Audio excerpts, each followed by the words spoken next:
ఏపీలో ఎన్డీఏ కూటమి ప్రభుత్వం కొలువుదీరింది. ఈ క్రమంలో సీఎం చంద్రబాబు ఎన్నికల సమయంలో ఇచ్చిన హామీలపై ప్రత్యేక ఫోకస్ చేస్తున్నట్లు తెలుస్తోంది. ఇప్పటికే ఎన్నికల్లో ఇచ్చిన హామీలను ఎన్డీఏ సర్కార్ ఒక్కొక్కటిగా అమలు చేస్తోంది. ఇటీవల ఉచిత ఇసుక విధానం ప్రారంభించిన సంగతి తెలిసిందే. ఈ క్రమంలో సీఎం చంద్రబాబు సంచలన నిర్ణయం తీసుకున్నారు.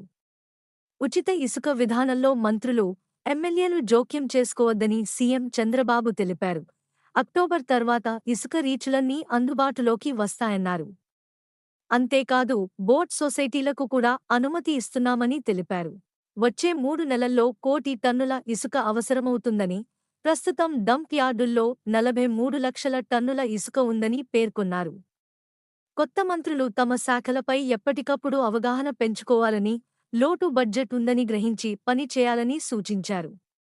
రాష్ట్ర ప్రయోజనాల కోసమే తాను ఢిల్లీకి వెళ్తున్నట్లు చెప్పారు.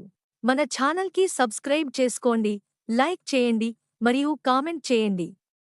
మీ సపోర్ట్ మాకు చాలా ముఖ్యం. కొత్త వార్తలు మరియు అప్డేట్స్ కోసం బెల్ ఐకాన్ని నొక్కండి.